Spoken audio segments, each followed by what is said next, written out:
Pak Jae-won's hands wouldn't stop bleeding.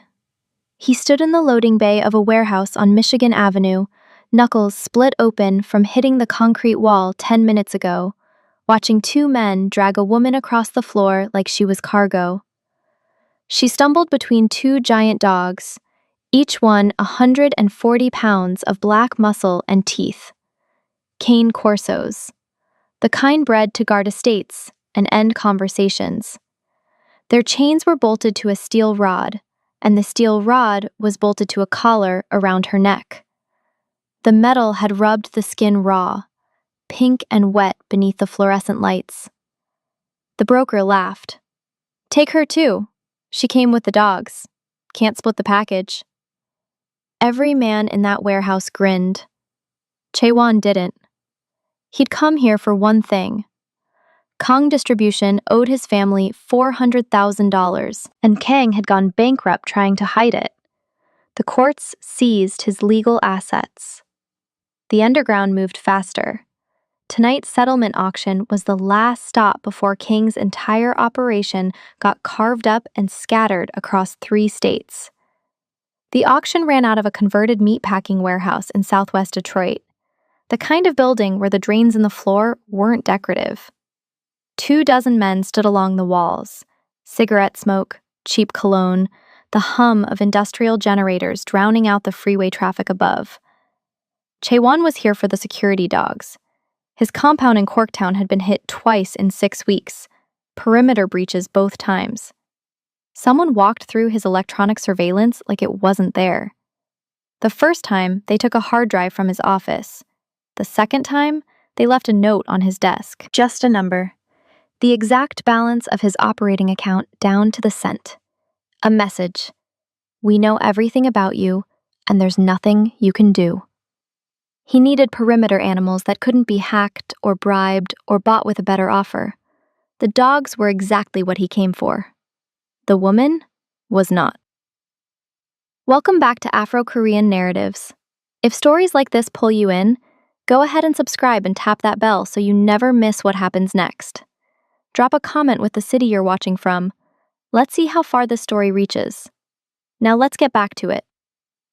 The broker's name was Lyle Fenton, mid-50s, thinning hair combed over a scalp that shone under the fluorescent tubes. Smile like a man selling you a car with no engine. He wore a leather jacket 2 sizes too small that he kept tugging at the zipper, nervous habit, and his shoes were too clean for a man who spent his nights in warehouses. He clapped his hands and pointed at the dogs. 2 Cane Corsos, male and female, Titan and Ghost, trained by the best outfit in Virginia. Guard certified, bite certified, territorial response programmed. Worth $60,000 on the open market. Tonight, they settle Kang's debt at 40. Chae-won looked at the dogs. Titan was coal black, with a chest like a barrel and a head the size of a dinner plate. Ghost was blue-grey, lighter on her feet, faster in her movements, with pale eyes that tracked every person in the room, like she was building a threat list and sorting it by priority. Both dogs sat perfectly still on either side of the woman, close enough that their shoulders pressed against her legs. They hadn't moved since she'd stopped walking. Not a twitch. Not a sound. Just 2 massive animals pressed against a woman in torn clothes, like they were the last wall between her and the rest of the world. 40, Chae-won said. The broker grinned. Sold. And like I said, the woman's included. Free of charge. She's their handler. Or was. Kang kept her around for the animals. Can't get them to respond to anybody else. We tried. Brought in 3 different trainers. 1 quit, 1 got bit. The 3rd one won't talk about it. She don't talk either, for that matter. Don't cause trouble, don't eat much. Consider her a bonus. A man near the loading door stepped forward. The movement was slow, deliberate. The kind of approach designed to look casual while being anything but. Nolan Briggs. Chaewon knew him by reputation and by the women who stopped showing up to court dates after spending time in his custody. Briggs ran logistics for the Halloran Capital Group, and the word logistics covered a lot of territory that never made it into any kind of paperwork. He was tall, pale, clean-shaven with a jaw like a brick and eyes the color of wet concrete. "I'll take the handler off your hands," Briggs said. His gaze hadn't left the woman since she'd entered the room. His tongue moved behind his lower lip, a slow, unconscious gesture that made Chaewon's stomach turn. "Save you the headache, Park. You don't need a stray." The woman's fingers curled into fists at her sides. Small, tight, controlled. The kind of movement that most men wouldn't notice because they weren't looking at her hands. They were looking at everything else. Chaewon noticed. She wasn't shaking. She wasn't crying. She wasn't frozen. Her breathing was steady. Her weight was balanced. She was calculating, measuring the distance between herself and Briggs, between the dogs and the exit, between the chains on her neck and the bolt cutters sitting on the workbench 6 feet to her left. "Nobody asked you, Briggs." Chaewon's voice was flat, quiet. The kind of quiet that made the two men nearest to him take a half step back without realizing they'd done it. Dae-ho, his lieutenant, shifted his weight onto his front foot. Ready. Briggs smiled, slow and sure. The smile of a man who'd never been told no by someone who meant it. "Come on, Park. What's a man like you gonna do with a woman who won't talk?" "I've got uses for—" "Take the dogs to my car," Chaewon cut him off without looking at him. He spoke to Dae-ho, who was already moving toward the steel rod and the chains. Then he looked at the broker. "Untie her neck." The warehouse went still. Fenton blinked. "She's chained to the—" "I said untie her." Chaewon didn't raise his voice. He didn't need to. 30 years in the Park Syndicate had taught him that volume was for men who'd already lost control. His father had been loud. His father had been dead at 47. His mother had been quiet. His mother had built an empire. Chaewon looked at Fenton and waited. Fenton hesitated. His eyes flicked to Briggs, then back to Chaewon. He was calculating something that had nothing to do with dogs or debts. It had to do with power. With who he'd rather owe a favor. With who he'd rather have as an enemy. Then he waved a hand. "Cut her loose." A young man stepped forward with bolt cutters. The chain broke. The collar dropped to the concrete with a sound that echoed through the loading bay. It bounced once and settled. The woman's hands went to her neck. She touched the raw skin where the metal had been. Didn't rub it, didn't wince. Just touched it once, confirming it was gone. Her fingers lingered for exactly 1 second, then dropped to her sides. Ghost pressed closer against her leg. Titan didn't move, but his eyes locked on Briggs with the kind of focus that came right before very bad decisions.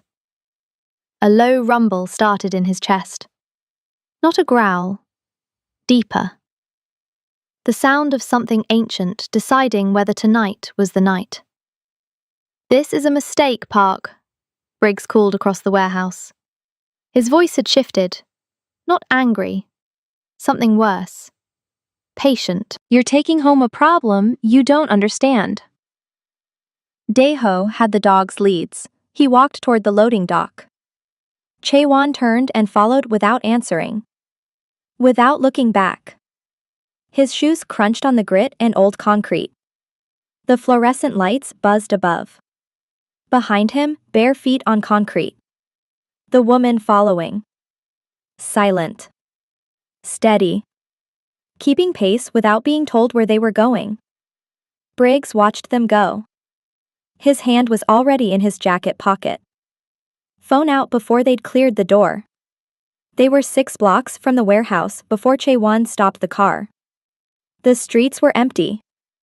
Detroit at 2 a.m. had a way of swallowing sound, swallowing light, swallowing entire neighborhoods into a silence that felt permanent. Street lamps threw orange circles on cracked asphalt. A gas station on the corner had its lights on, but no one inside. The only noise was the engine idling and the measured breathing of the two dogs in the back seat. The woman sat between them, Titan on her left, Ghost on her right. She hadn't spoken, hadn't moved, hadn't done anything except stare straight ahead with eyes that saw everything and gave back nothing. Her hands rested flat on her thighs, palms down. Still. Chaewon adjusted the rearview mirror. Daeho sat in the passenger seat, scrolling through his phone, pretending not to watch the woman the same way Chaewon was pretending not to think about Briggs. "What's your name?" Chaewon asked. Silence. He tried again. "The collar's off. The chain's off. Nobody in this car is going to hurt you. What's your name?" Nothing. Not a flinch. Not a shift. Not even the small, involuntary movements that people make when they're pretending not to hear. She was still in a way that went beyond refusing to answer. It was disciplined, practiced. The stillness of someone who'd learned that silence was the only armor that couldn't be taken away. The dogs breathed. She breathed. The engine hummed. Daeho leaned close to Chaewon and dropped his voice low. "Boss. She might be damaged. Kong wasn't exactly running a wellness program. I heard he kept workers in a storage facility near Ypsilanti. No heat, no windows. Fed them twice a day if he remembered." Chaewon looked at the mirror again. The woman's eyes met his for exactly 1 second. 1 second. That was all it took. In that single second, he saw something that didn't match the torn clothes and the bare feet and the raw neck and the warehouse floor. Clarity. Not the scattered, unfocused gaze of someone who'd been broken down to nothing. Sharp. Present. Alive. The look of a person who was choosing silence the way a soldier chooses cover. Not because they have nothing to say, but because speaking would give away their position. "She's not damaged," Chaewon said quietly. Daeho raised an eyebrow. "Then what is she?" "Careful." They drove the rest of the way in silence. The Corktown compound sat behind a 12-foot wall topped with cameras that hadn't caught a single useful frame in 6 weeks. The wall was old brick, rebuilt twice in the last decade, reinforced with steel beams after the second breach. The gate was steel plate with a magnetic lock and a code that changed every 72 hours. None of it had mattered. Chaewon's operation was hemorrhaging. 300,000 from a real estate holding in Dearborn, transferred to a shell company that existed on paper for exactly 48 hours before dissolving. 200,000 from a shipping account rerouted through 3 banks in 3 states, each transfer signed with a perfect copy of his mother's authorization codes. Codes that should have died with her. A construction contract in Hamtramck that evaporated overnight. The permits revoked by a city official who'd been bought by someone with deeper pockets and longer reach. 6 months ago, the park syndicate controlled $14 million in assets across Detroit and its suburbs. Legitimate businesses. Semi-legitimate businesses. Cash reserves. Property. Equipment. A network built over 25 years by a woman who understood that the difference between a criminal empire and a corporation was mostly paperwork. Tonight, the number was closer to 9 million, and it was still falling. Someone was dismantling him, piece by piece, account by account, with the kind of precision that suggested not just knowledge of his operation, but knowledge of his mother's operation. The old architecture, the hidden accounts, the fail-safes she'd built. Whoever was doing this understood Sunhee Park's system from the inside out. And every forensic accountant Jae-won had hired in the last year, 3 of them, each one more expensive than the last, had come back with the same answer. The money trail goes cold, like it was designed by someone who knew exactly how forensic accounting works and built the system specifically to beat it. The compound gate opened. Daeho pulled the car into the courtyard. Gravel crunched under the tires. The motion sensor lights kicked on, flooding the space with cold white light. The woman stepped out before anyone opened her door. She stood on the gravel, barefoot, and looked at the compound the way an architect looks at a building they designed. Not impressed, not afraid, assessing. Her eyes moved from the cameras mounted at the northeast corner to the gate mechanism to the blind spot on the east wall, where the brick jutted out 3 inches further than the camera's rotation could cover, to the drainage grate near the service entrance that sat loose in its frame. It took her 11 seconds, Chaewon counted. "She don't talk," Fenton had said. "Don't cause trouble. Worthless." Chaewon watched her scan his entire security layout in less time than it took his professionals to set up their laptops. He felt something shift in his chest. Not alarm, not fear. Something older. The instinct his mother had drilled into him from the time he was old enough to sit in on meetings. When something doesn't add up, she'd said, don't ignore it, investigate it. The most dangerous mistake a man can make isn't trusting the wrong person. It's dismissing the right one. "Put her in the East Wing," he told Daeho. "Clean clothes, food, water. Lock the door from the outside, but make sure she knows it's for the building's security, not hers. And the dogs? They go where she goes." Daeho nodded and led the woman across the courtyard. Titan walked on her left, Ghost on her right. Their shoulders pressed against her legs like they'd been doing it since she first learned to walk. She moved between them without looking down, without adjusting her stride, without any of the hesitation that comes with handling animals that size. The 3 of them moved as one unit, one body, one decision. Chaewon stood in the courtyard alone. His hands were still bleeding. The split knuckles throbbed in the cold November air, a steady pulse that matched the ache behind his eyes. His phone buzzed. A text from a number he didn't recognize. 4 words. "You have something mine." No signature, no follow-up. The number went dead before Daeho could run a trace. Chaewon stared at the screen. The ache behind his eyes spread to his temples. His jaw tightened so hard the muscles in his neck corded and his back teeth ground together. Something mine, not someone. Something. Whoever sent that message didn't see the woman as a person. They saw her as property, inventory, a line item on a balance sheet, the same way the auctioneer had seen her, the same way Briggs had seen her, the same way every man in that warehouse had seen her, except him. He deleted the text and walked inside. The compound was quiet. The hallway to his office smelled like old wood and lemon polish, the same lemon polish his mother had insisted on. She'd said it reminded her of the house in Busan where she grew up, before America, before the syndicate, before everything became transactions and threats and ledgers that balanced only if you didn't look too hard. She'd died 18 months ago. A stroke. Sudden.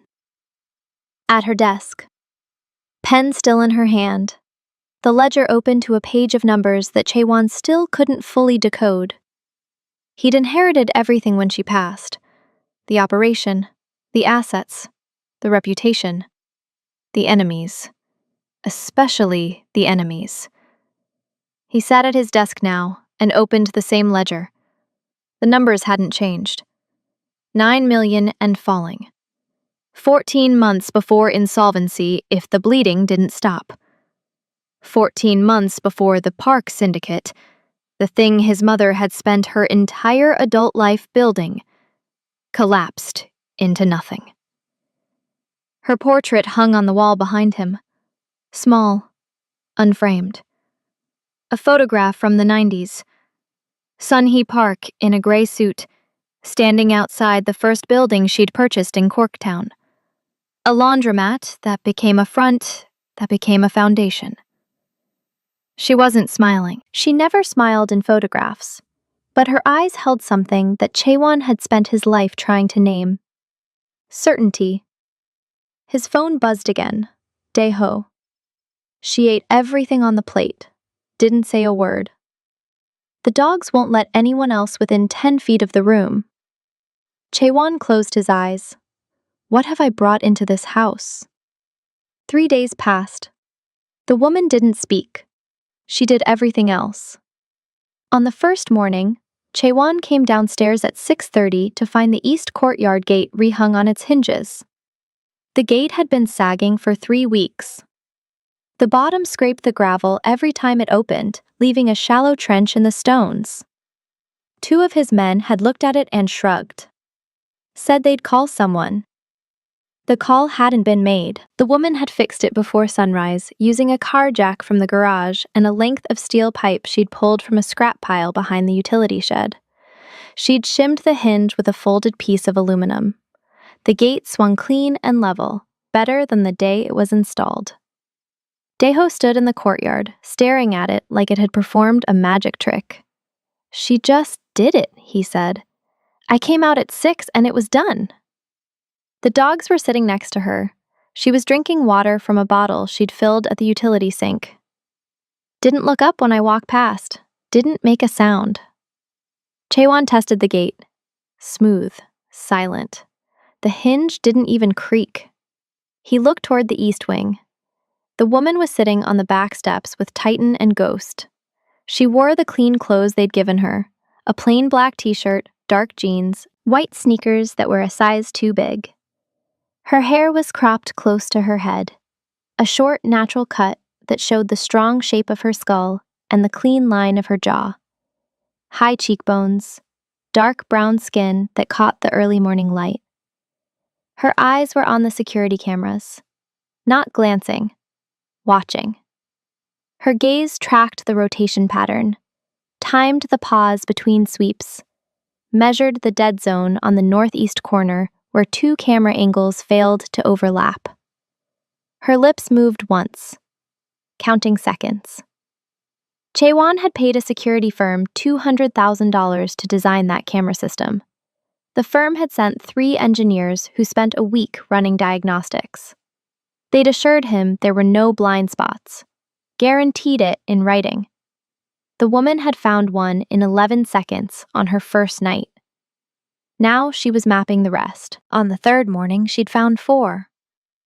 He walked toward her. The dogs tensed. Titan's head came up.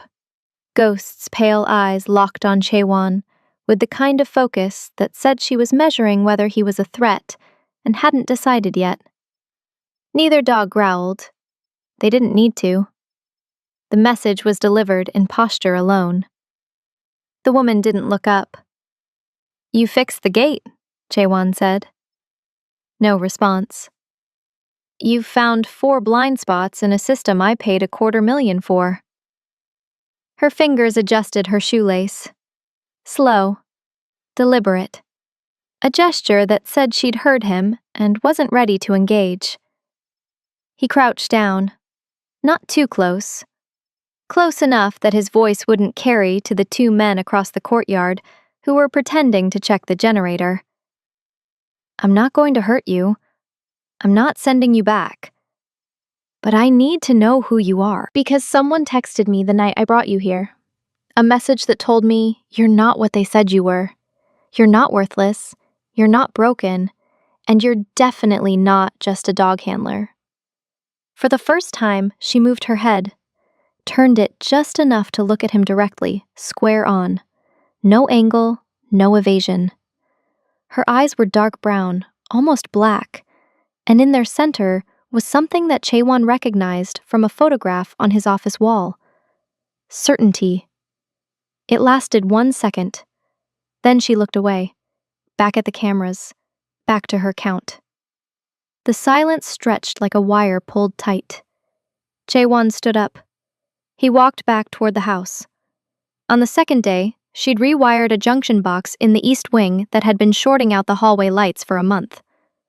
On the 3rd morning, She'd reorganized the tool storage in the garage by function and frequency of use.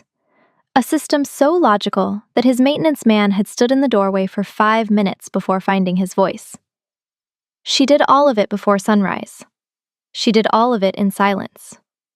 She did all of it with the 2 dogs positioned at entry points like sentries covering a perimeter. Not damaged, not broken, waiting. He was halfway across the courtyard when Dae-ho fell into step beside him. His lieutenant's face had the look it got when numbers turned into problems. "Boss, I ran the financial review you asked for. The Dearborn property loss, I pulled the original transfer documents from the escrow company." "And?" Dae-ho's voice dropped. He glanced behind them. The 2 men at the generator weren't listening, but Dae-ho lowered his voice anyway. "The signatures are perfect. The routing numbers are clean. But I found something the other accountants missed. Every one of them looked at our side of the transfer. I looked at theirs. The shell company that received the Dearborn funds was registered in Delaware 3 years ago. On paper, it's a property management firm. 1 employee, no office, no phone number. The registered agent is a firm called Whitmore Associates. I called Whitmore. They wouldn't tell me anything. So I pulled their corporate filings." Chaewon stopped walking. "Whitmore Associates has 1 client," Dae-ho said. "Just 1." His voice was barely above a whisper. "Halloran Capital Group." The name landed like a stone dropped in still water, rings spreading outward. Chaewon said nothing. His split knuckles throbbed. Dae-ho continued. "Every loss we've taken in the last 18 months, all of them. I went back through every single file. Different shell companies each time. Different banks, different states.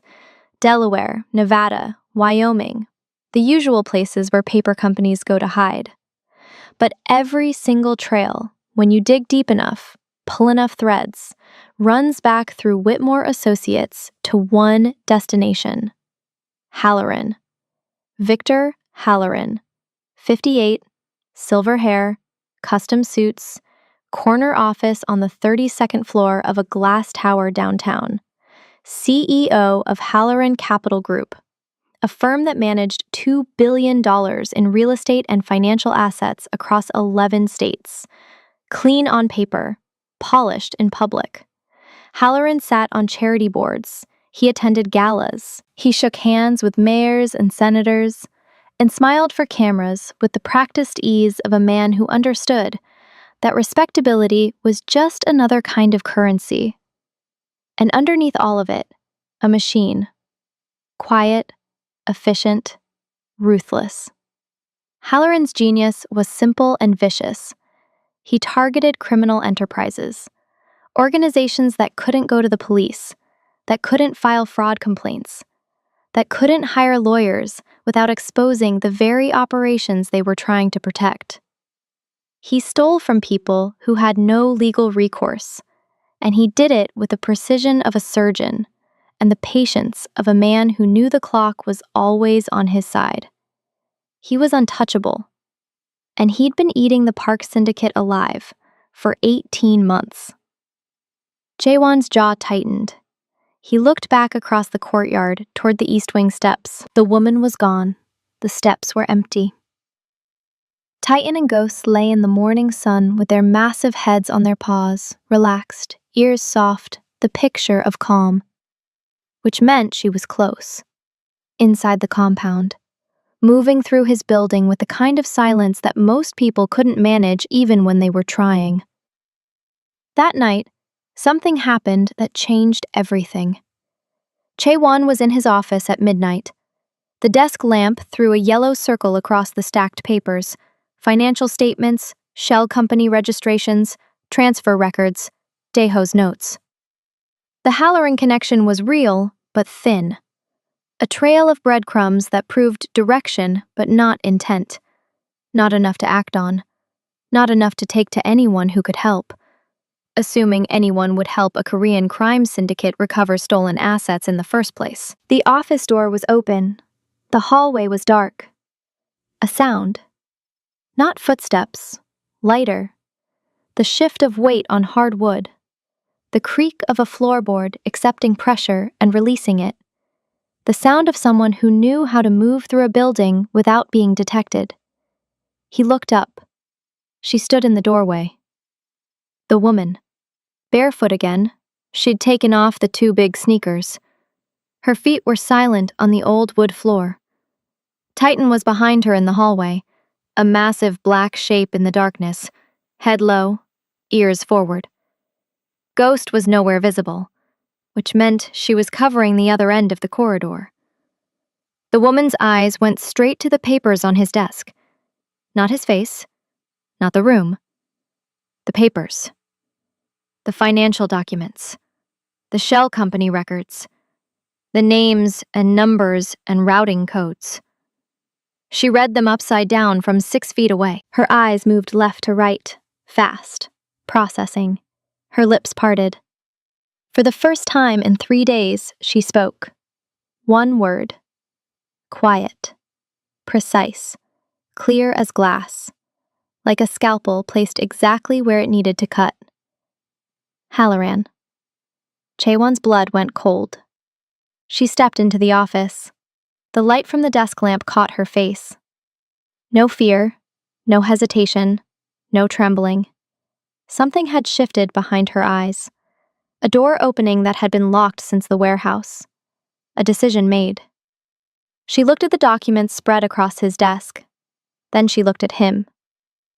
"You're looking at the branches," she said.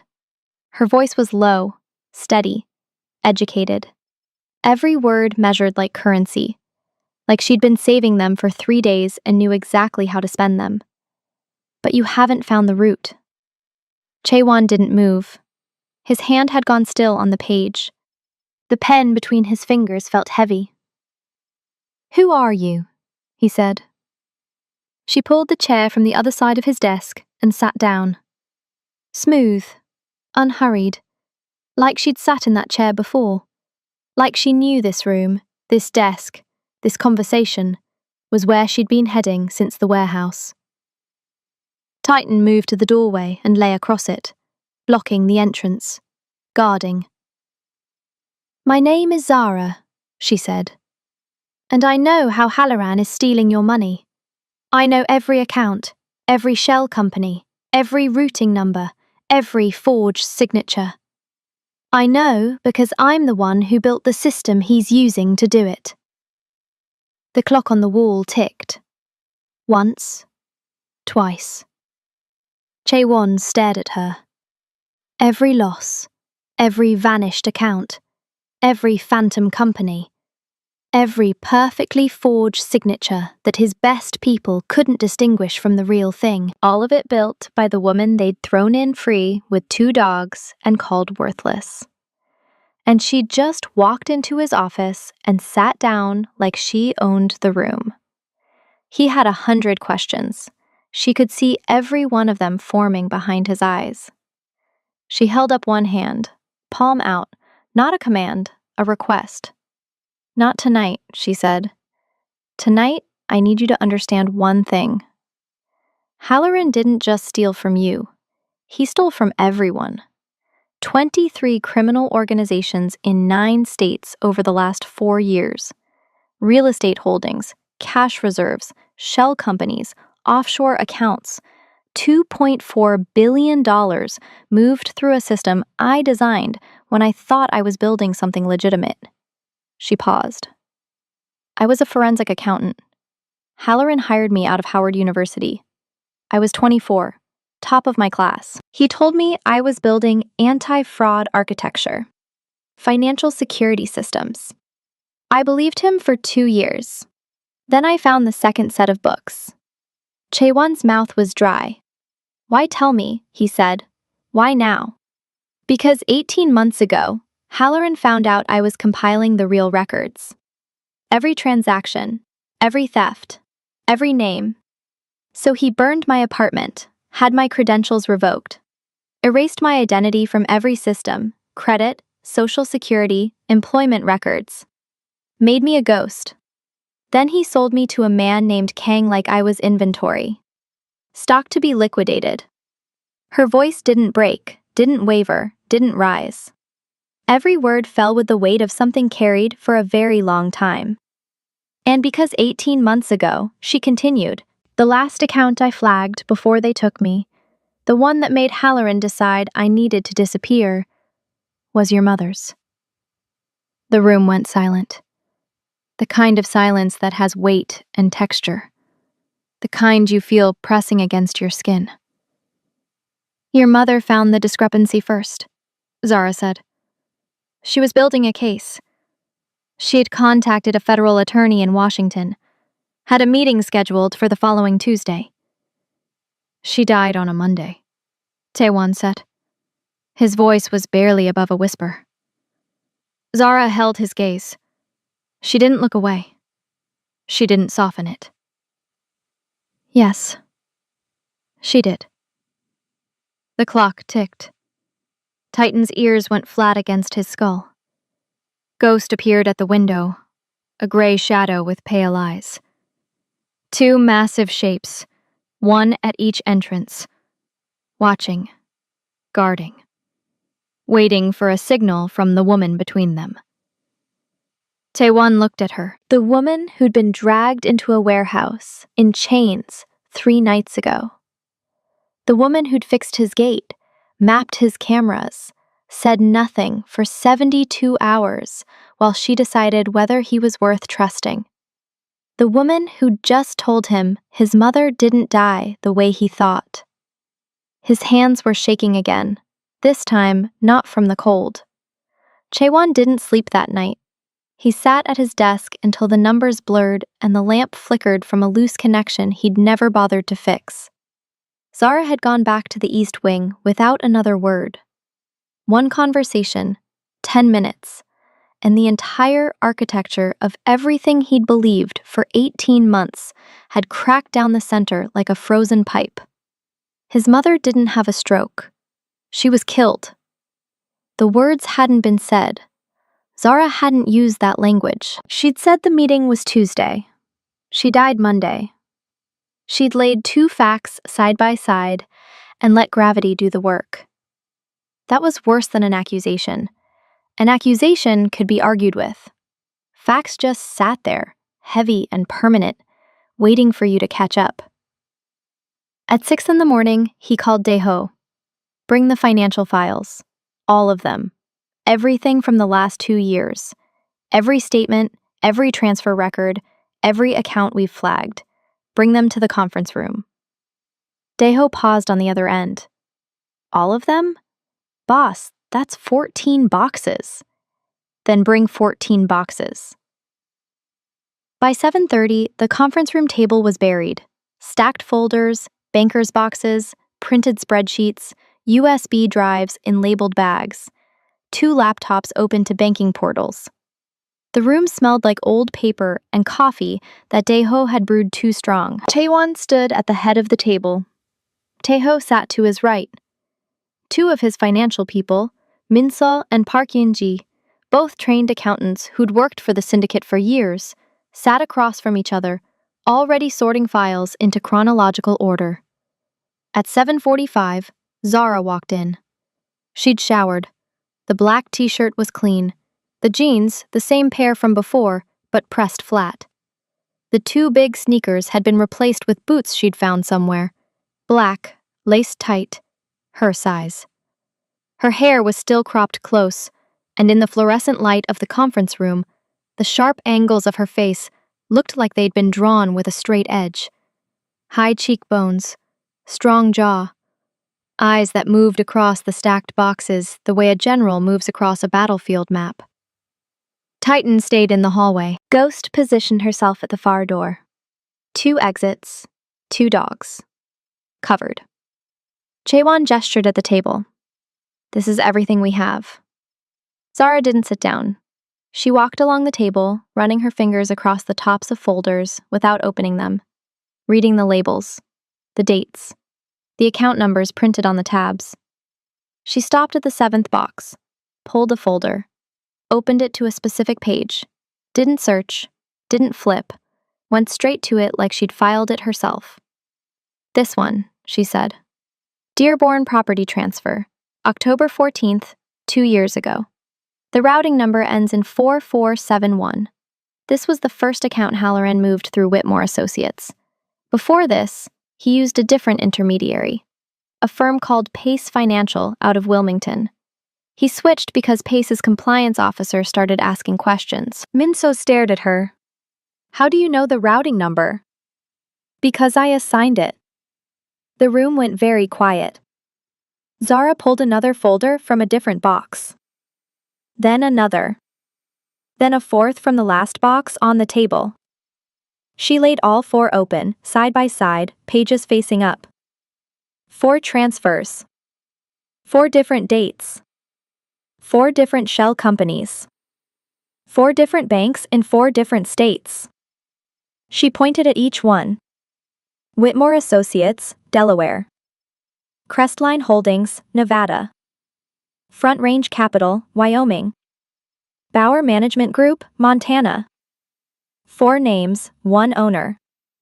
All registered within a 6-month window. All with the same incorporation attorney. All designed to receive exactly 1 transfer, hold the funds for no more than 90 days, then dissolve. The money moves to a secondary layer. There are 12 secondary shells. And from there, into Halloran's master accounts through a series of commodity purchases that look like legitimate investment activity. She straightened up. Your accountants couldn't trace it because they were following the money forward. But this system wasn't designed to be followed forward. It was designed to be followed backward, from the destination to the source. I built it that way on purpose. Why? Chaewon asked. Because when I realized what Halloran was really doing, I needed a way to prove it. I couldn't stop the theft without exposing myself. So I built a backdoor into every transaction. A flaw in the architecture that looks like a coincidence unless you know what you're looking for. She tapped the 4 folders. Every shell company Halloran uses has a registered agent. The agent's name changes, the address changes, but the filing date is always a prime number. Always. March 3rd, May 7th, November 13th. It's a signature. My signature. And it's in every single one of the 417 transactions I processed over 4 years. Daeho leaned back in his chair. His mouth was slightly open. Minso's pen had stopped moving. Park Yun-ji was staring at the 4 folders like they'd caught fire. 417 transactions, Chaewon said slowly. Across 23 organizations. 23 that I know of. There may be more. I only had access to the accounts I personally managed. Halloran has other architects, other systems. But the ones I built, every single one of them has that signature, which means every single one of them can be traced back to Halloran Capital Group by anyone with a federal subpoena and 3 months of patience. Chaewon looked at her. She stood at the table with her hands flat on the surface, fingers spread. Not nervous, not performing, presenting. The way a prosecutor lays out evidence before a jury. The woman they'd called worthless had just handed him the blueprint to a $2.4 billion fraud operation, and she'd done it from memory. You said this is all up here. He tapped his own temple, echoing her gesture from the night before. Yes. Every transaction? Every routing number, every filing date, every shell company name, every amount, every destination account. I have a good memory. She paused. I have a very good memory. That's why Halloran hired me, and that's why he tried to erase me.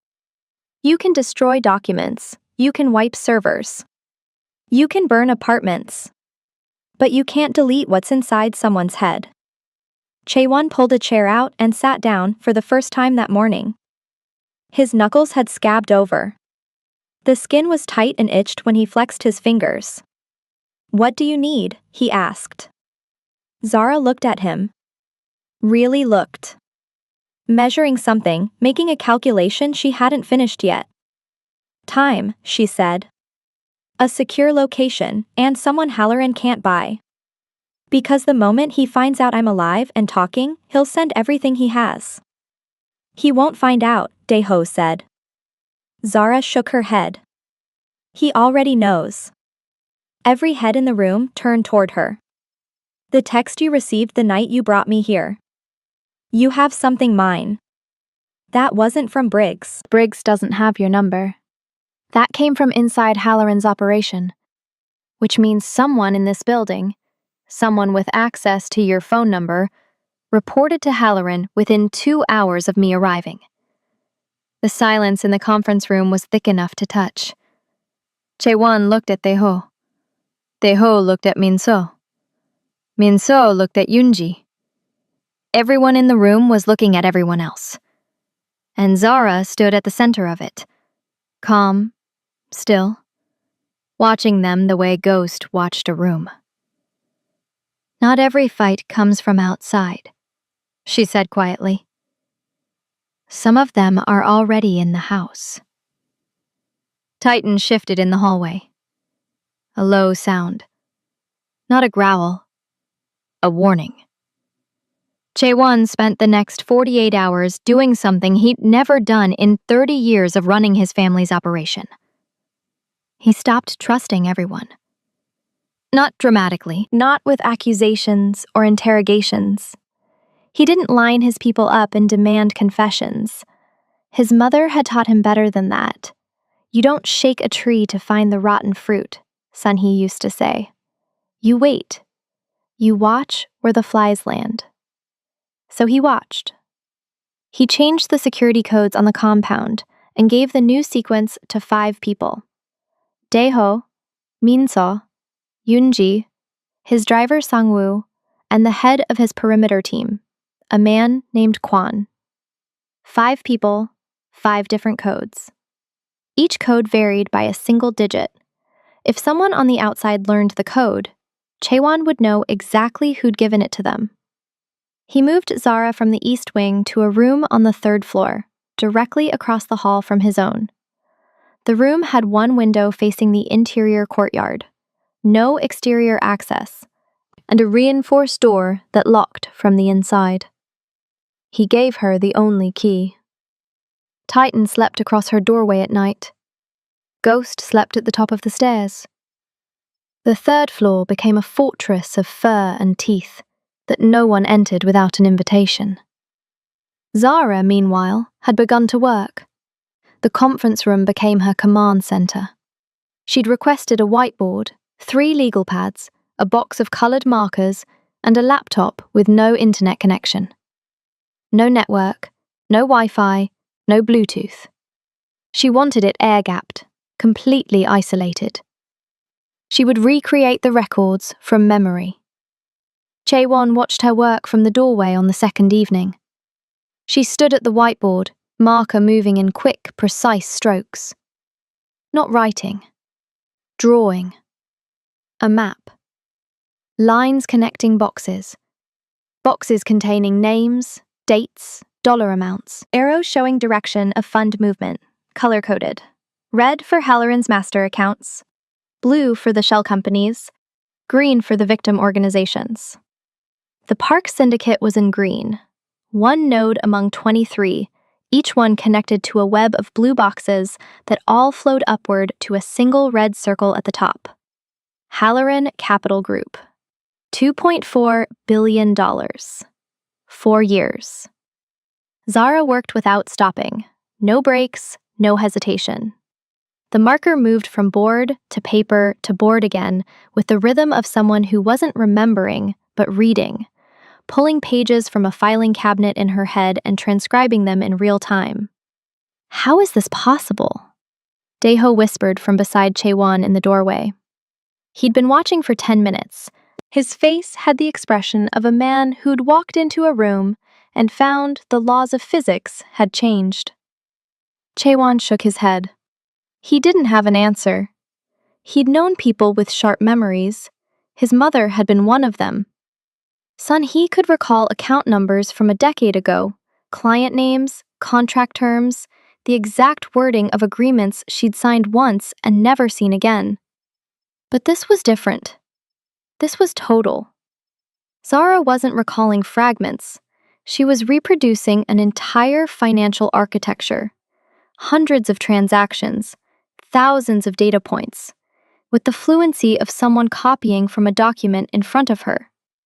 There was no document, just the whiteboard, the markers, and whatever lived behind those dark brown eyes. She turned around. She'd known they were there. Of course she had. The Dearborn transfer, she said to Chaewon. You lost 300,000. He nodded. The funds went through Whitmore to a secondary shell called Ridgeline Properties. Ridgeline held them for 62 days, then purchased agricultural futures through a brokerage in Kansas City. The futures were sold at a planned loss, 12%, and the remaining funds were deposited into a Halloran account at First Republic, under the name of a nonprofit. The nonprofit is called the Great Lakes Community Foundation. It does not exist. There is no office. There is no staff. There is a post office box in Ann Arbor that hasn't been opened in 9 months. She recited the entire chain without blinking. Then she wrote it on the whiteboard in 30 seconds. That's your 300,000, she said. And I can do that for every dollar they took from you. Chaewon leaned against the doorframe. His arms were crossed. His split knuckles had healed, but the scars were still fresh and pink. Why didn't you go to the FBI? He asked. You had all this. You could have walked into a federal building and said what? Zara's voice didn't sharpen. It stayed level. But something moved behind it, a current beneath still water. That I'm a former employee of a respected financial firm with no identification, no employment records, no social security number, no proof I exist? That I can recite 400 transactions from memory, but I can't produce a single document because they destroyed everything? That the man I'm accusing sits on the board of the Detroit Economic Club and had dinner with the governor last March? She set the marker down. I didn't go to the FBI because I'd be dead before I finished the first interview. Halloran has people inside federal law enforcement, not agents, administrators. The people who decide which tips get investigated and which ones get filed in a drawer and forgotten. I know because I process payments to 3 of them. The hallway felt colder. So you waited, Chaewon said. I survived, she corrected him. There's a difference. Kong was a monster, but he was a small monster, predictable. He wanted the dogs for security. He kept me because I was the only one they'd listen to. I was invisible to him. Furniture. And furniture hears everything. What did you hear? That Kong was next. Halloran was going to take his operation apart, the same way he took yours. Kong owed your family 400,000. Halloran knew that debt would trigger an auction. He knew the dogs would be in that auction. And he knew that whoever bought the dogs would get me with them. Chaewon felt something cold move through his stomach. Briggs, he said. Briggs was supposed to buy the dogs. I was the real purchase. Halloran wanted me back because he knows what I know. Briggs was there to collect me and make me disappear. Permanently, this time. But I bought them instead. Yes. Zara held his gaze. You weren't supposed to be there. That auction was small, off the radar. Halloran's people had it scouted. They expected Briggs to walk out with the dogs and me. No competition. Then you showed up with split knuckles and a bad attitude, and said 2 words that changed everything. Untie her. Zara nodded once. And now Halloran has a problem he didn't plan for. His architect is alive. His architect is talking. And his architect is sitting inside the compound of a man he's been stealing from, drawing a map of every crime he's committed for the last 4 years. She picked the marker back up. So yes, he's going to come for me. The only question is, when? Chaewon's phone buzzed.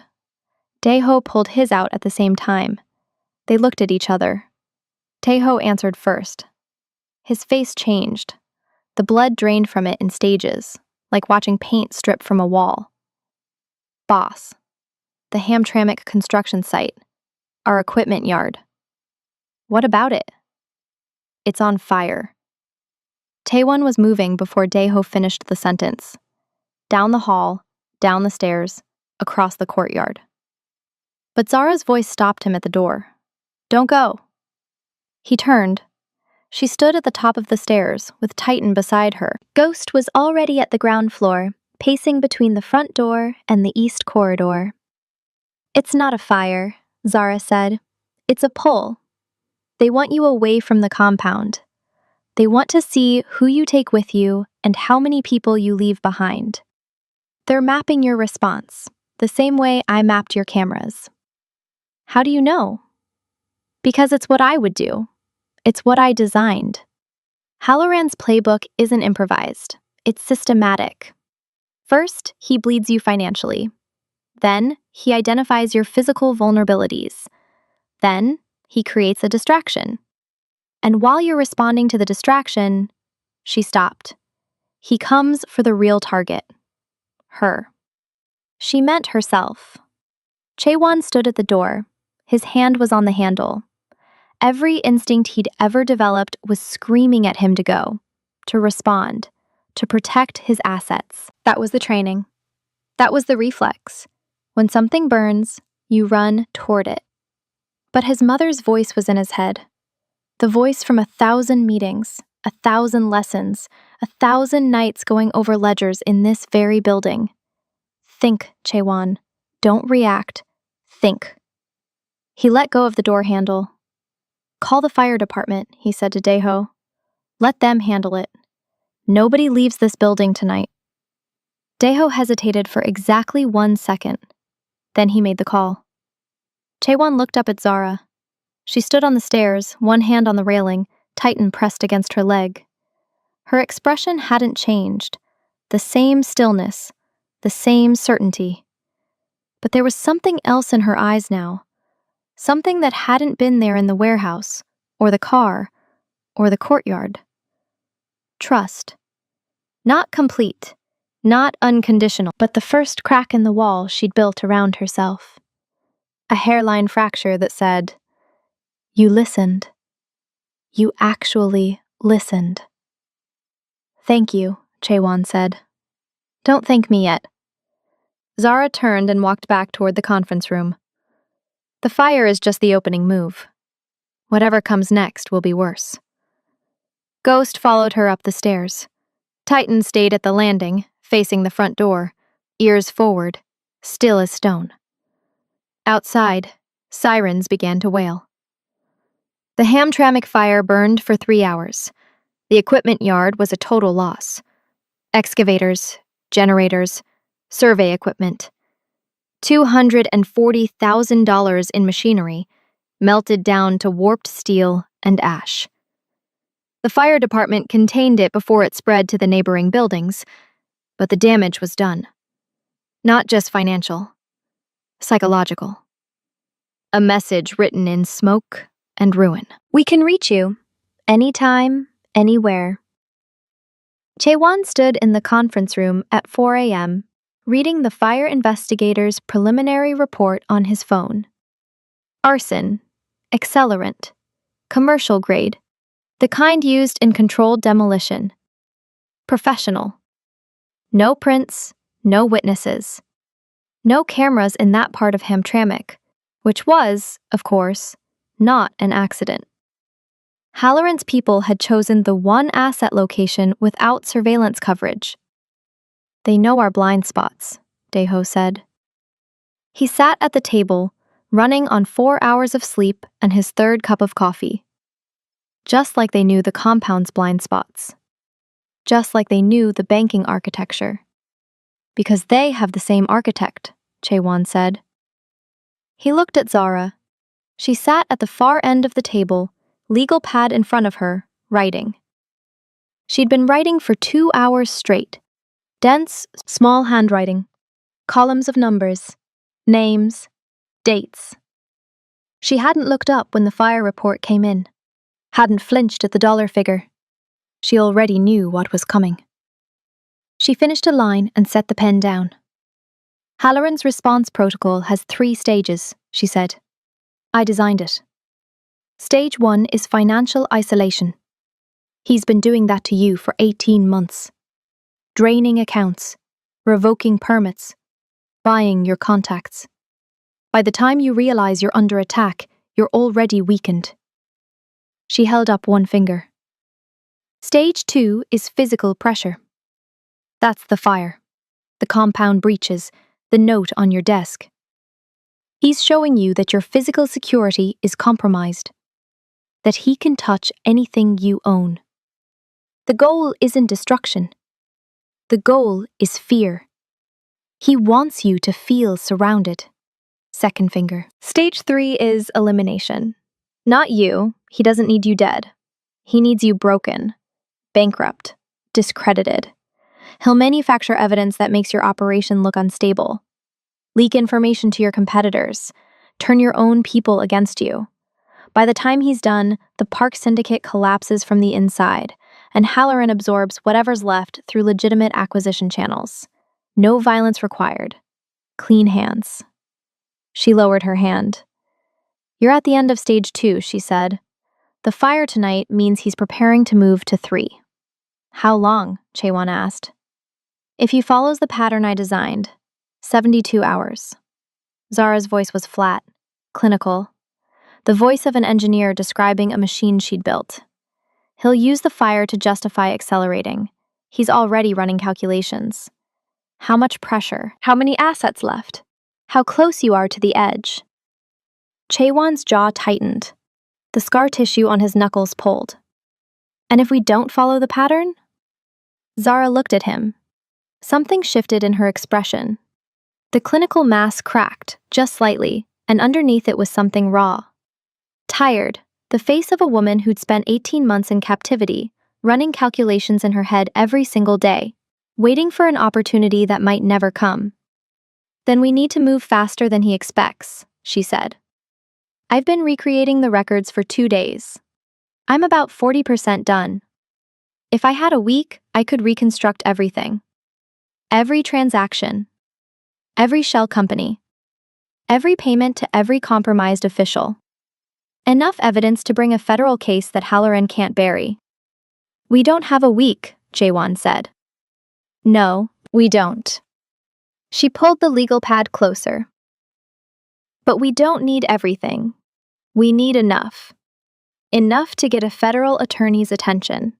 Enough to make Halloran's protectors inside law enforcement realize that covering for him is more dangerous than exposing him. Enough to tip the scales. What's enough? 3 accounts. Zara circled 3 entries on her legal pad. These 3 shell companies have something the others don't. They intersect with legitimate government contracts. Federal money passed through Halloran's system. Not much, $47,000 total. But it doesn't matter. The amount doesn't matter. What matters is the jurisdiction. The moment federal dollars are involved, it's not a state fraud case anymore. It's federal. FBI. DOJ.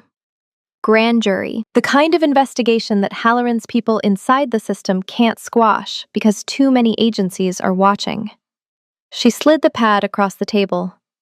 These 3 accounts, these 3 transaction chains, that's our weapon. I can reconstruct them completely from memory. I need 12 hours. Daeho leaned forward. 12 hours. And then what? Then we need to get the records to someone outside Halloran's reach.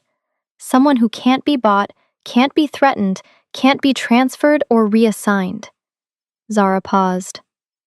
There's a federal attorney in Washington, Diane Coulter.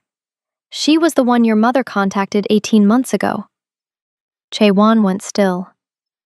She never got the meeting, Zara continued. Your mother died the day before. Coulter's office investigated, briefly, They had no evidence, no witnesses, no records. The case was closed in 2 weeks. But Coulter didn't forget. I know because Halloran paid $28,000 to have her reassigned to the tax division. She refused. They tried to get her fired. She's still there. She's been waiting for someone to walk through her door with what your mother was going to bring her. We're in Detroit, Deho said. She's in Washington. Zara nodded. 500 miles. 8 hours by car. 1 hour by plane, but Halloran monitors TSA databases. He has someone at Detroit Metro who flags names. We can't fly. And if we drive, we can't use any vehicle registered to the Park Syndicate because Halloran has access to license plate readers on 3 major highways between here and DC. The room was quiet except for the hum of the overhead lights and the distant sound of Ghost's claws on the hallway floor, pacing. Chaewon looked at Daeho. Daeho looked at the table. We need a clean car, Chaewon said. We need more than that, Zara replied. We need a route that avoids Halloran's surveillance network. I know where the cameras are. I know which rest stops have been compromised. I know which highway corridors his people monitor. Because I'm the one who helped him set it up. She said it without pride, without shame.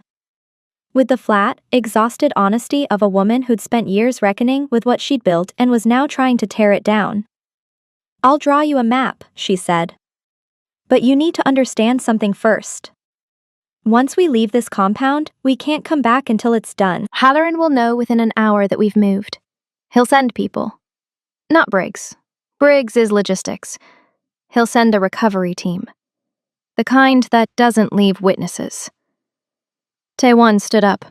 His chair scraped against the floor. How many? He asked.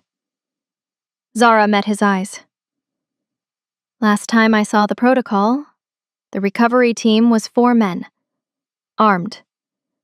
Former military contractors. They operate in 2 vehicles, leapfrog pattern.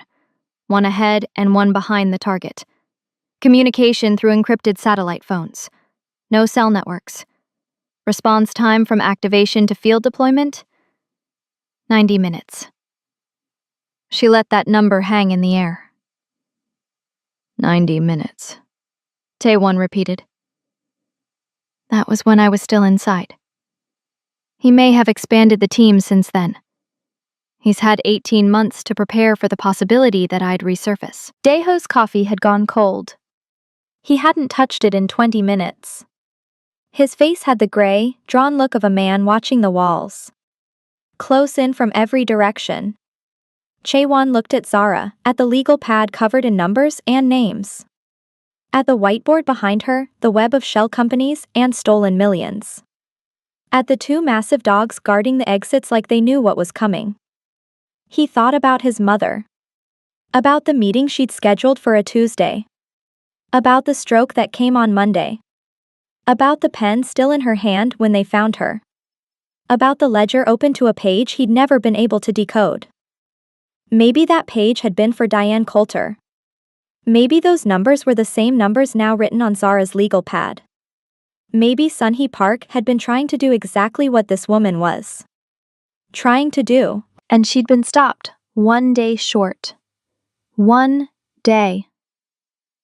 Chaewon looked at the clock on the wall. It was 4:30 in the morning. Outside, the Hamtramck fire was still smoldering. 12 hours, he said. Write everything down. Daeho, find us a clean vehicle. Something that can't be traced to us. Pay cash. No records. He turned to leave, stopped in the doorway.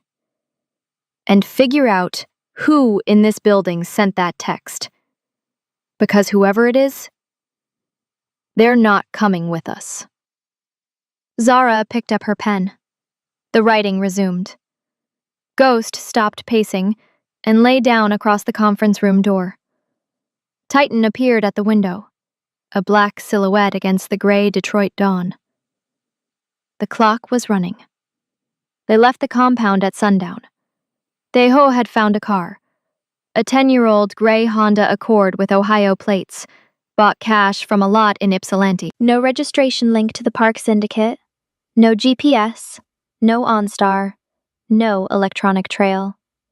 The kind of car that blended into highway traffic the way a single raindrop blends into a storm. Zara had finished the reconstruction in 11 hours. Not 12, 11. 3 legal pads filled front and back with dense, precise handwriting. Account numbers, routing codes, shell company names, filing dates, transaction amounts down to the cent. Every line cross-referenced with the 3 federal money accounts that gave them jurisdiction. $47,000 in government funds laundered through Halloran's system. Enough to turn a state fraud case into a federal one. She'd sealed the pads in a waterproof bag and strapped it to her body beneath a dark jacket. The evidence was on her, in her handwriting, from her memory. No copies existed anywhere else in the world. If something happened to those pads, or to her, it was gone. Jaewon drove. Zara sat in the passenger seat. Titan and Ghost filled the back seat like 2 boulders covered in fur. The car smelled like old upholstery and dog breath and the sharp, clean scent of the soap Zara had used that morning. Nobody spoke for the first hour. They took I-75 south out of Detroit toward Toledo, then cut east on Route 6. Zara had drawn the route on a gas station map with a red pen. No interstates after Toledo. No major highways. No toll roads, because toll roads had cameras. They'd take state routes and county roads through Ohio and Pennsylvania, cutting through small towns that Halloran's surveillance network didn't cover. It would take 14 hours instead of 8. But they'd be invisible. At least, that was the plan.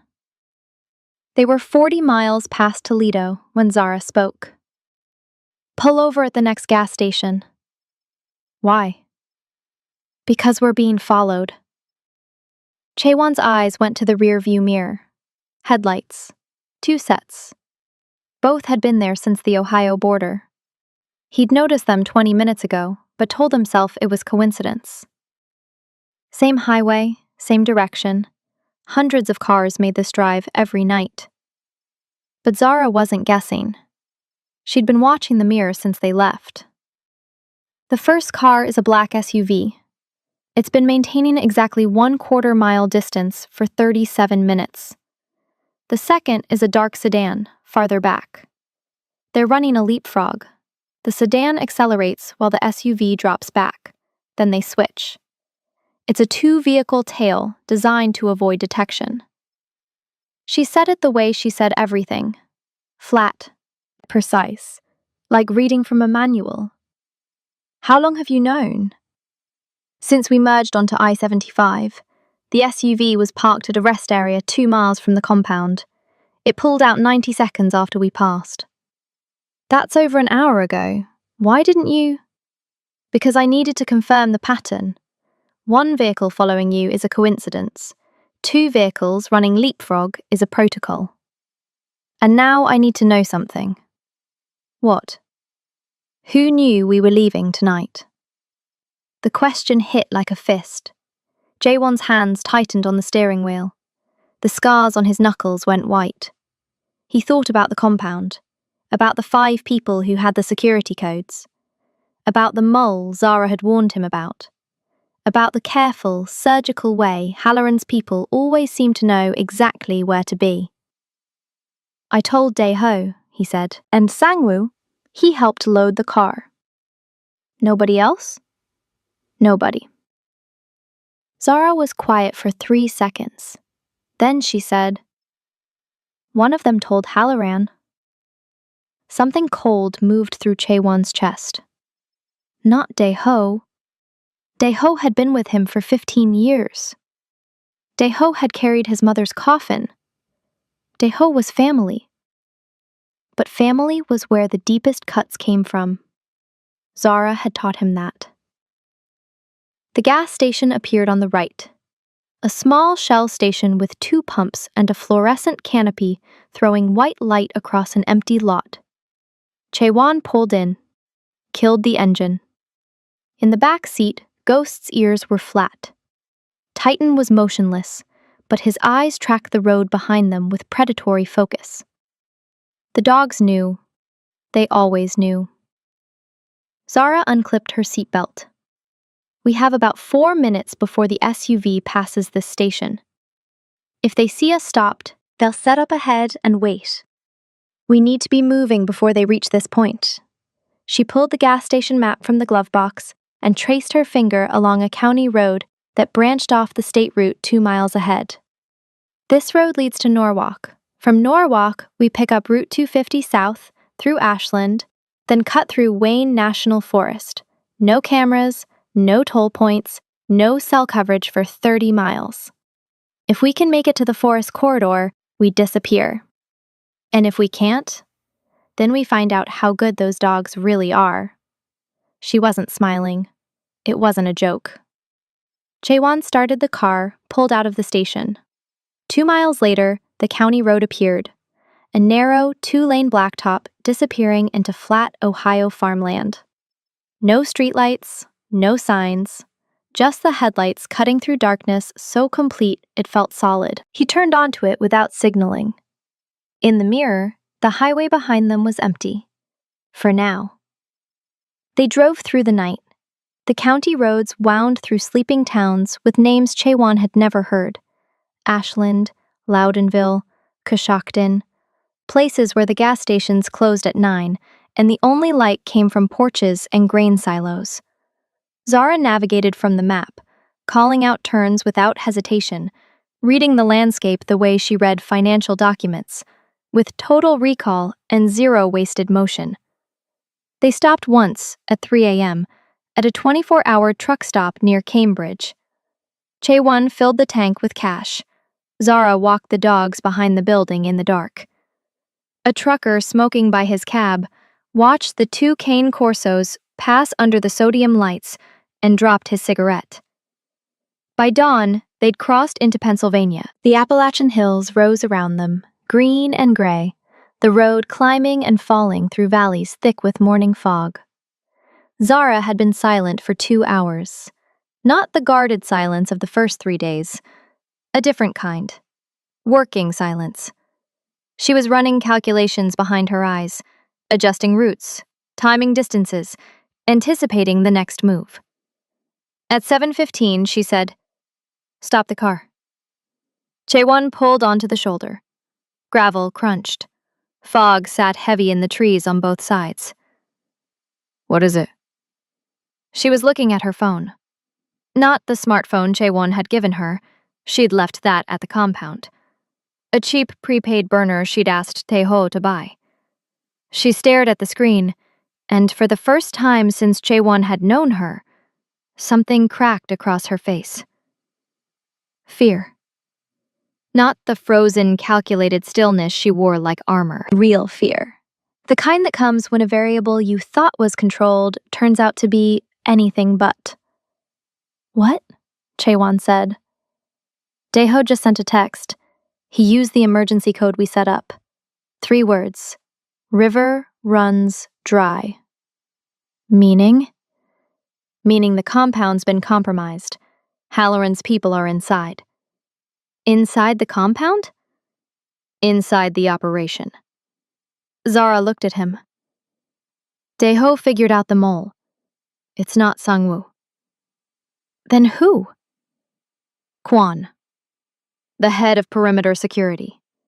The man responsible for every camera, every sensor, every alarm in the Corktown compound. The man who'd been in charge of the system that kept failing. The system that had blind spots.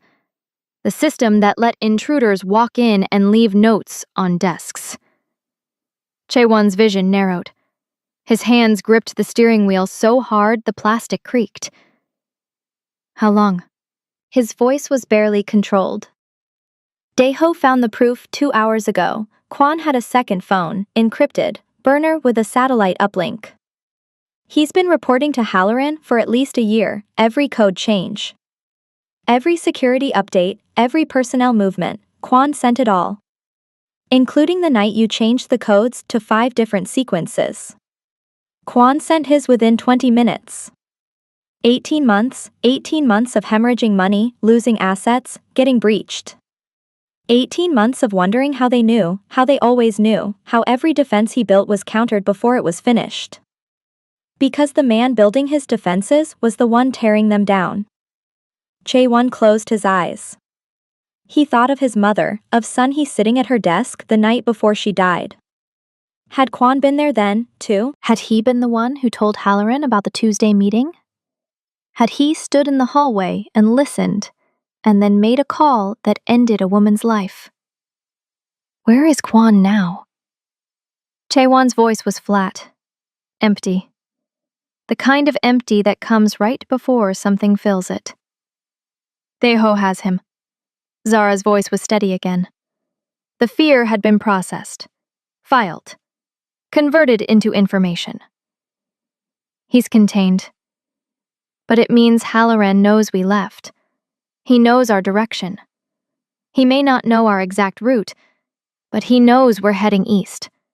And he knows why. The recovery team. Already deployed. Zara checked the burner. Daeho intercepted a partial transmission from Kwan's phone before they shut it down. 4-man team. 2 vehicles. They entered Pennsylvania at 4 a.m. through the Breezewood interchange. Taewon looked at the fog-covered hills. Somewhere in those hills, 2 vehicles full of former military contractors were hunting a gray Honda Accord with Ohio plates, and a woman carrying 3 legal pads worth of evidence that could bring down a $2 billion empire. How far to D.C.? He asked. 4 hours, if we don't stop. And Coulter, the federal attorney, she's expecting us? She's expecting someone. I used Daeho's burner to send a message to her office last night. No names, no details, just a reference only she'd understand. The case number from your mother's original inquiry. If Coulter is who I think she is, she'll have a room ready. If.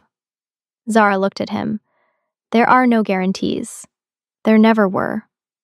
But your mother trusted Coulter enough to contact her.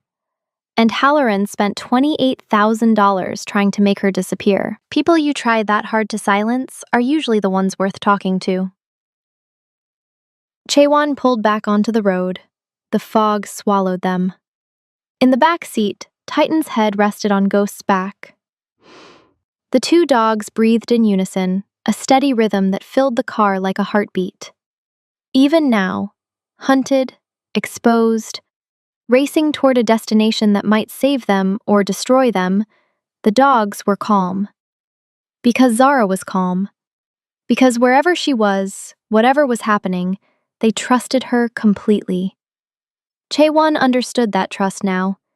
He felt it in his own chest, growing the way a crack grows in a dam. Slowly, then all at once. He drove faster.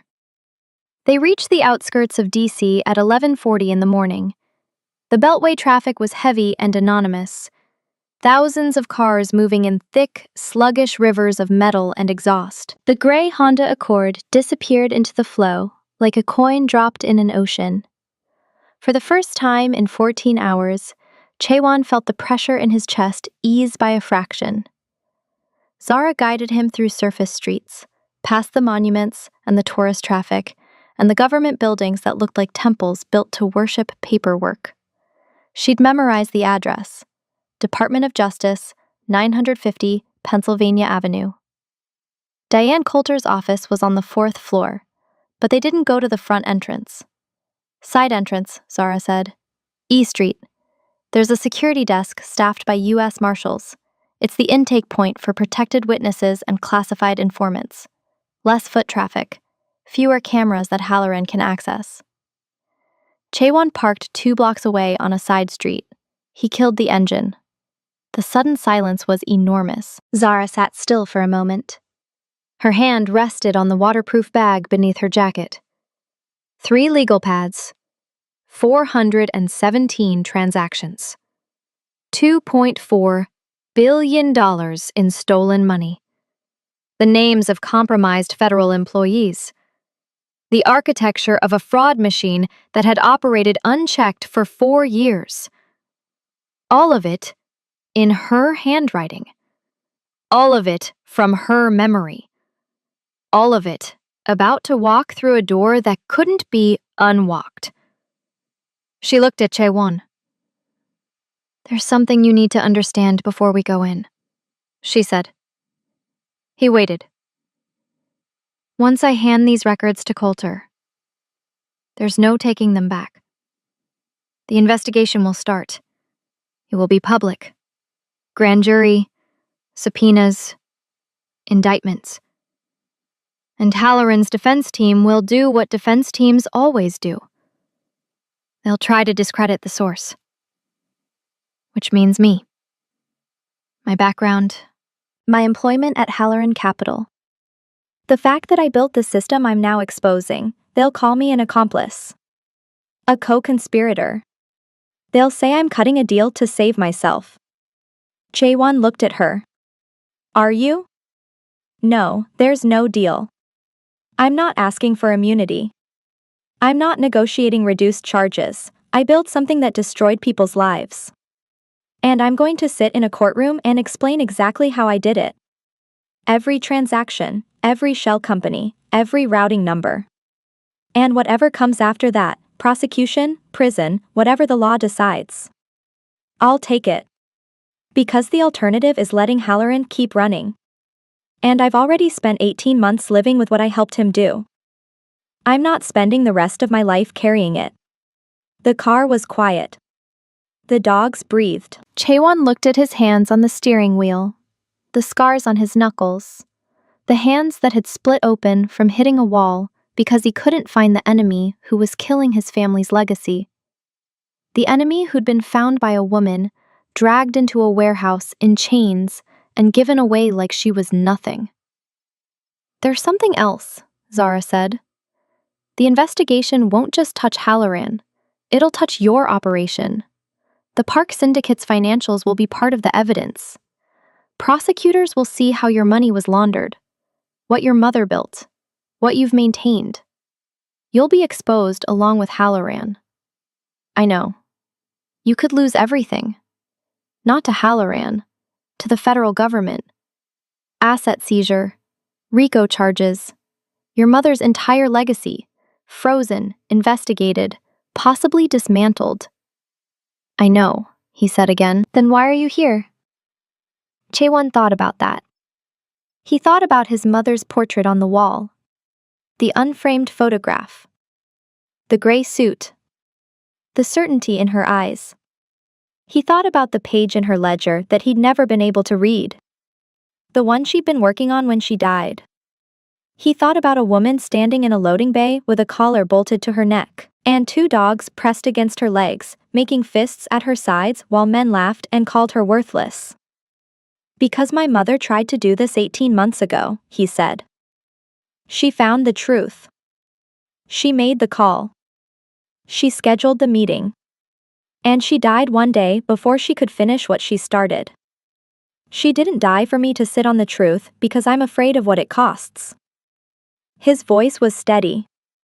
"You asked me what I'd lose. The answer is everything my mother built. And I'll tell you what she would say to that. She'd say it was built on stolen ground. She'd say it deserved to fall. And she'd say, rebuild it. Clean this time, from the foundation up." Zara stared at him. For a long moment, nothing moved. The traffic hummed outside. A pigeon landed on the hood of the car and pecked at the windshield wiper. Then something happened that Chaewon hadn't seen before. Something small and enormous at the same time. Zara smiled.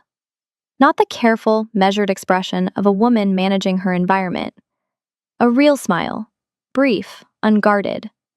It moved across her face like light breaking through heavy clouds, there and then gone, but undeniable. "Your mother would have liked you," she said. "She did." Zara unclipped her seatbelt. "Let's go."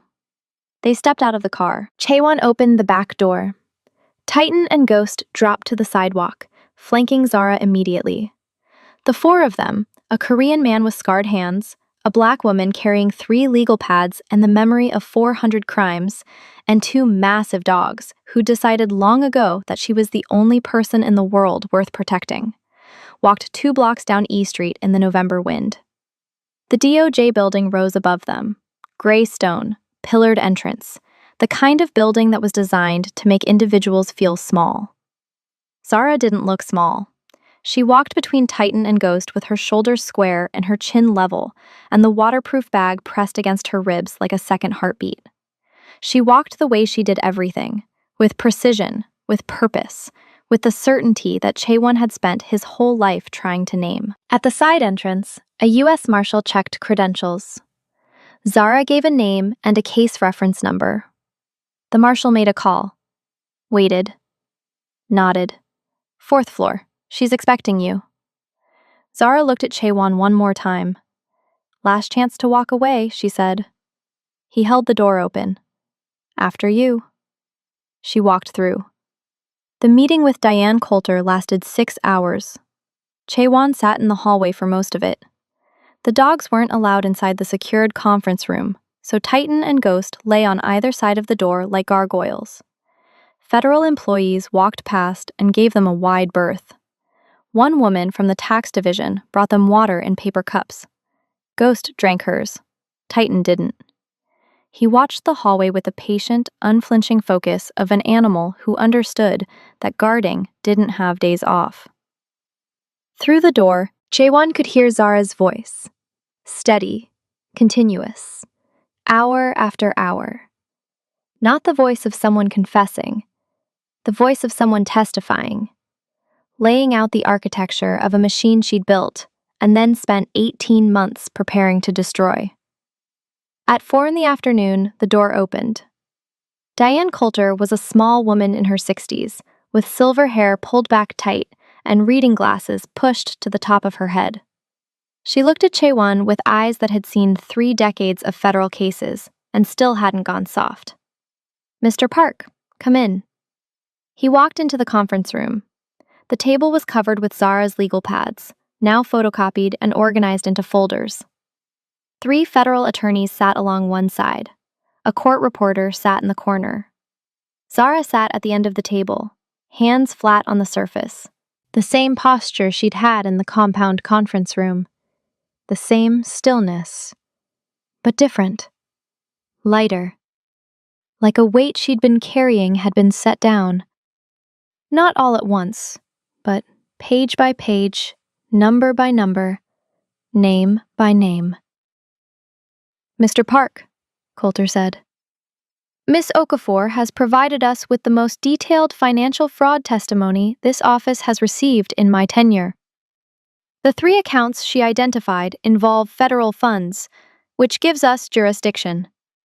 We'll be convening a grand jury within the week. She paused. She also informed us that your mother, Sun-hee Park, was the original source who contacted this office 18 months ago, and that her death occurred 1 day before our scheduled meeting. Yes, ma'am. Coulter removed her glasses. I've spent 18 months wondering what your mother was going to tell me. Now I know, and I want you to understand something. What happens next will not be gentle. Halloran Capital Group will be investigated. Victor Halloran will be indicted. But the evidence trail runs through your family's operation. Your assets will be examined. Your accounts will be opened. There will be exposure. I understand. Do you? Because most people in your position would have destroyed those records. Would have taken what Halloran stole and tried to steal it back. Would have handled this in the way that your world handles things. You didn't. You drove 14 hours through the night with a target on your back to bring a woman and 3 legal pads to a federal building. I need to know why. Chaewon looked at Zara. She was watching him, The same way she'd watched him in the warehouse, the same way she'd watched him from the back steps of the compound. Measuring. Deciding. Because the money was built on stolen ground, he said. Every dollar. Mine and theirs. And the only way to build something that lasts is to start with a foundation that doesn't have cracks in it. My mother knew that. She tried to do this before I understood why. I understand now. Coulter studied him for a long moment. Then she put her glasses back on and opened a folder. We'll need your full cooperation. Financial records, account access, testimony. It will take months, possibly years. Whatever you need. The meeting ended at 6. They walked out of the building into the Washington evening. The air was cold and sharp and smelled like exhaust and fallen leaves. The streets were full of people heading home from offices, carrying briefcases and coffee cups and the ordinary burdens of ordinary lives. Zara stood on the sidewalk with Titan and Ghost. The streetlight above her threw an orange glow across her face. She looked tired, not the bone-deep exhaustion of the warehouse, or the sleepless concentration of the compound, a different kind. The tiredness that comes after you've been holding your breath for 18 months and finally let it out. She turned to Jaewon. Your assets will be frozen within the week, she said. Halloran's too. The investigation will take everything apart. Both sides. There won't be much left. I know, and you're okay with that. He leaned against the car, the gray Honda Accord with Ohio plates that had carried them 500 miles through the night. Titan pressed against his leg, the first time the dog had willingly touched him. The weight was enormous, warm, grounding. My mother used to close the ledger every night and say the same thing, he said. Tomorrow we'll find a way. I thought she was talking about money, about keeping the operation alive, about surviving. He looked at Zara. She wasn't. She was talking about this. About the moment when you stop trying to protect what's broken and start building something that isn't. Zara looked at him, at the man who'd said untie her in a warehouse full of men who laughed, who'd let her be silent for 3 days without demanding answers, who'd listened when she said, don't go, and stayed when every instinct told him to run, who'd driven through the night knowing that the destination would cost him everything he had. She looked at him the way she looked at structures, assessing the foundation, testing the load-bearing walls, checking for cracks. She didn't find any. Halloran will fight this, she said. His lawyers, his connections, the people he's paid inside the system. It won't be clean. It won't be fast. It'll take years. I know. And the compound, the syndicate, everything your mother built. It's going to be taken apart and examined and judged by people who won't see the woman behind it. They'll just see the crimes. I know that too. So what do you do with nothing? He almost smiled. You start over. Same ground, clean foundation, no cracks. The November wind moved between them. Titan rumbled. Ghost sat perfectly still, pale eyes catching the streetlight. I have plans, Zara said. Of course you do. Detailed plans, with projections. Chaewon looked at her, the woman they'd thrown in free with 2 dogs, called worthless, chained to a steel rod in a loading bay while men laughed and bid on livestock. The woman who'd carried an empire's crimes in her memory through 18 months of captivity and delivered them to the one attorney in Washington who couldn't be bought. The woman who'd fixed his gate, mapped his cameras, identified his mole, drawn a route through 5 states that kept them alive, and sat in a federal conference room for 6 hours dismantling a $2.4 billion fraud machine with nothing but her voice and 3 legal pads. Plans, he said. Lord help me. Zara smiled. Real, wide, unguarded. The second smile he'd ever seen from her. It changed her face the way daylight changes a room. Everything that was already there suddenly visible for the first time. And Chaewon Park, who'd spent his life bracing for the next loss, standing behind walls that someone else was always tearing down, realized he was looking at something he hadn't expected. A future. Not the empire his mother built, not the syndicate, not the accounts and the shell companies and the ledgers that balanced only if you didn't look too hard. Something smaller. Something real. Something built on ground that no one had stolen from anyone. Titan leaned harder against his leg. Ghost moved to Zara's side. The four of them stood on a Washington sidewalk as the city moved around them, ordinary and indifferent. And for the first time in 18 months, the bleeding had stopped. Not because the fight was over. It wasn't. The grand jury would convene, the indictments would come, the trials would stretch across years. Halloran would spend millions on lawyers. Briggs would disappear. Kwan would testify in exchange for a reduced sentence. The Park Syndicate's assets would be frozen, examined, and eventually dissolved. Everything Sun-hee Park had built over 25 years would be laid open on a federal table and judged by people who'd never met her.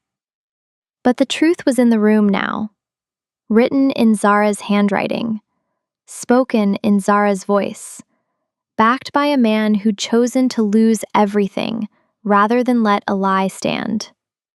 That was enough. Chaewon held the car door open. Zara climbed in. The dogs loaded into the back. He walked around to the driver's side and stopped. The Washington Monument was visible above the buildings to the west, a white line against the darkening sky. He looked at it for a moment. Then he got in the car. "Where to?" he asked. Zara looked at the map. She traced a line with her finger. Not back to Detroit. Not yet. There was nothing to go back to. Not the compound, not the operation, not the life he'd known. "Forward," she said. He started the engine. Behind them, the DOJ building stood lit against the night. Inside, 3 federal attorneys were reading through legal pads filled with numbers that would dismantle an empire. Ahead of them, the road stretched into darkness, unmarked, unmapped, full of the kind of uncertainty that terrifies most people and liberates the rest. Zara Okafor, J1 Park. 2 cane Corsos named Titan and Ghost, a gray Honda Accord with Ohio plates, and 3 legal pads worth of truth that $2 billion couldn't buy and 18 months of captivity couldn't destroy. They'd called her worthless, thrown her in free with the dogs, chained her neck to a steel rod, and laughed while she stood in silence. She tore their world apart with nothing but memory and the steady, unbreakable certainty that some debts are paid in courtrooms, not warehouses. And the man who'd said untie her, who'd been too stubborn to walk away, too decent to look the other way, too much his mother's son to let a woman be treated like inventory, finally understood what Sun-hee Park had meant every night when she closed the ledger and said, "Tomorrow we'll find a way." She hadn't been talking about money. She'd been talking about the moment when the losing stops. Not because the fight ends, but because you finally find someone worth fighting beside. Park J1, Zara Okafor. A burned compound and a frozen empire, and a truth that no amount of money or power or silence could bury. That was enough. That was everything. That was forward. Subscribe and turn on notifications so you never miss our next story. Share your thoughts in the comments and inspire others. We'll see you in the next one.